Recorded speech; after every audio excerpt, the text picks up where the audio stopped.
Good evening, everybody. This is Father Jason, and it's Wednesday evening, May the 4th, and I just wanted to kind of share a story with you and update you on some things that will be going on here at Maternity BVM Parish. We came off just a most wonderful month of April in so many ways.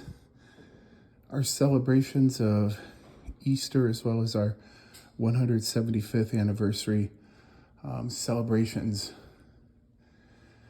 But tonight I need to share with you a little story. I'm beginning this story up in the choir loft, and we may go for a little walk. But first, I want to share with you maybe, I'd say 6 to 9 months ago, maybe sometime after Christmas of 2021, I don't know exactly when, but it was reported up here in the choir loft, up around this window and up here around the ceiling, we started to notice some cracking and just wondering what all that might be.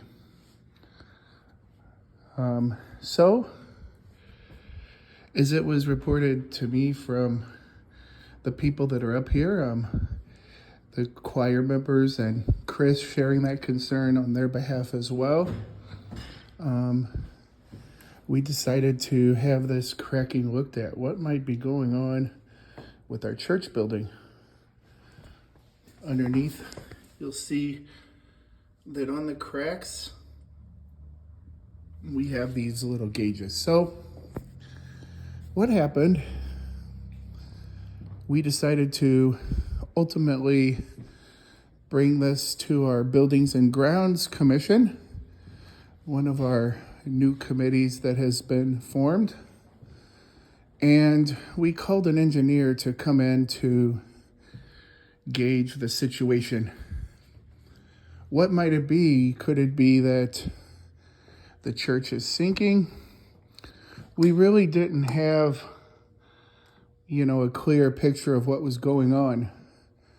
Could it be a need for tuck pointing? Again, we really didn't know. So as I come downstairs,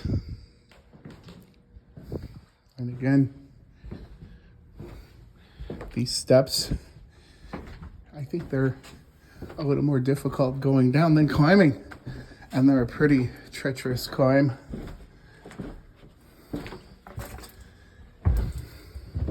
But as I come back down here into the vestibule of the church,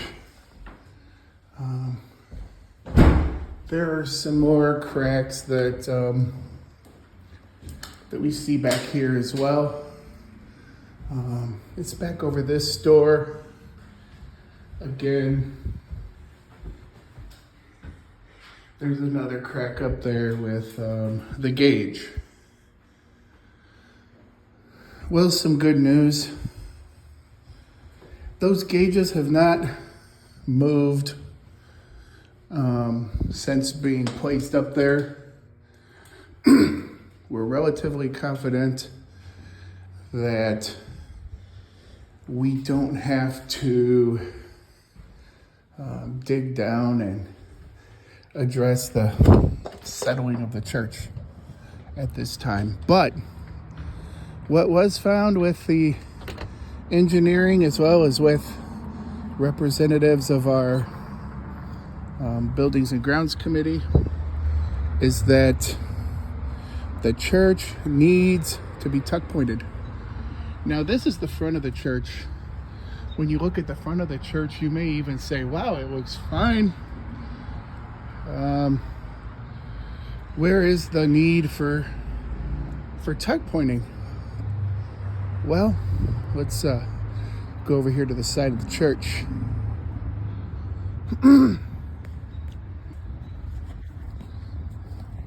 This is on the side of the graveyard, and if you look at those joints, you can readily see that the mortar is coming loose. You can see that also there have been a number of some patch jobs over the years. In some places it looks better than others. You can see some cement has been brought in to fill in some of these holes. And in some places, if you were to put a pencil in there, the mortar would come out like chalk. The engineer told us that we really need to address this tuck pointing sooner rather than later, and not to allow for another winter to pass us by, another winter of freezing and thawing of the mortar. And what that will do is just create more cracking in the church and just make the repairs all the more expensive and all the more difficult. So we are in a place where we will be calling in a contractor to tuck point the church. The job needs to be done. We can't wait any longer. We need to execute this project, and like I say, sooner rather than later. So what can I tell you about this thus far?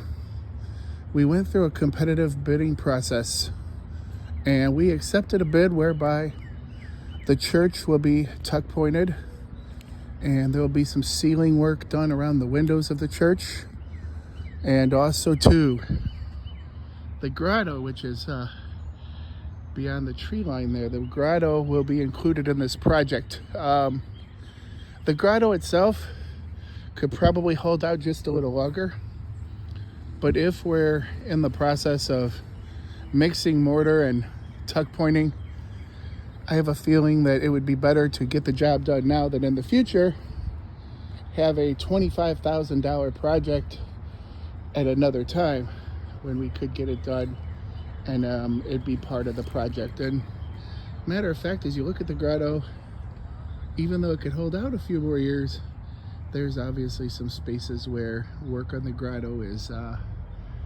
badly needed. So it will be part of that project. So the tuck pointing of the church, the grotto, the work around the windows, after a competitive bidding process and picking a contractor, the price will be $244,000. So at this time, we are taking a $244,000 project that we did not anticipate at the beginning of this fiscal year, which ends on June the 30th. So I am looking at ways of perhaps initially financing this project so that we could just get the work done, get it going, make sure that all the I's are dotted and the T's are crossed, and begin work as soon as possible.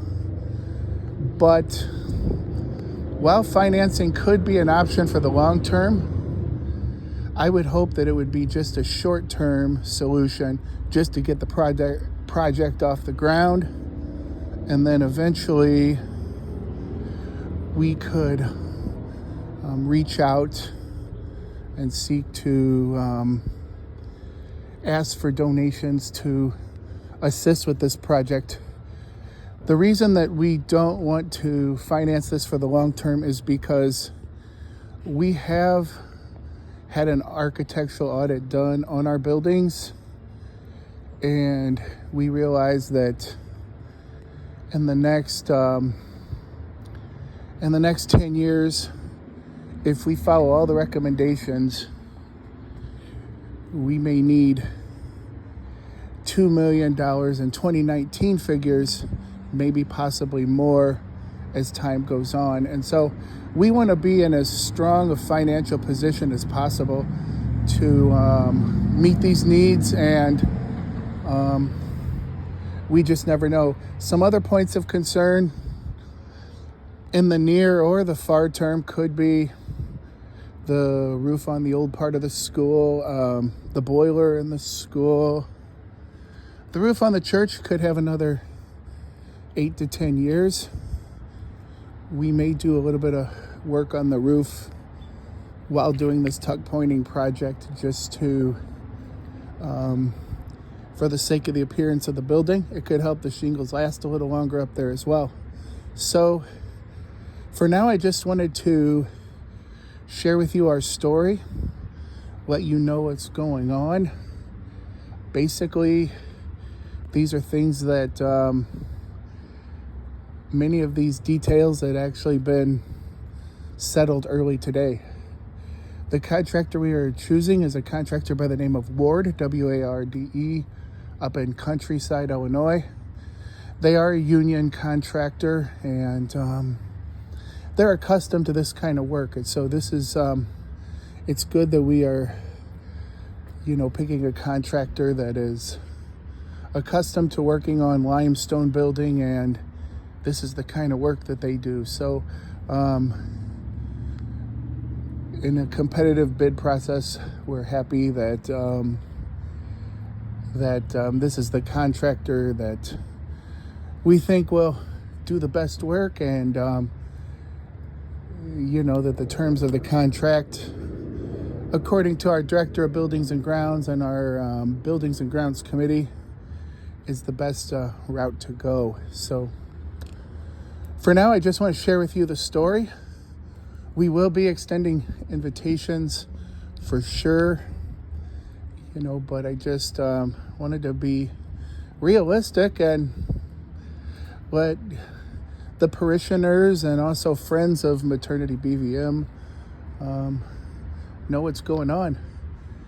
Believe it or not, this church is 164 years old. In our 175 years of existence as a parish, this church has served us so well for 164 of those years. And as we look at these stones, we just think of the determination of the builders and what it took with the type of machinery that they had at that time. Artisans cutting the stones and hauling them, and all the work it took to hoist them. And truly, in this community of Bourbonnais, it was a labor of love, and people, our ancestors of this community, put their heart and soul into this building. And I'm pleased to say that if we are able to successfully go through with this project, the one thing I can promise you is the next time that this job needs to be done, most of us will not be here to be talking about it. This project should last for many years. Also, too, I'm not even aware of when the last time the church had a full-on tuck pointing. As I look at the lines and the stones, I could see many different times that people came and patched the mortar, but I don't remember, nor does anybody else remember, when the church has actually had a full-on professional tuck pointing. So while this project is huge and the cost seems huge, I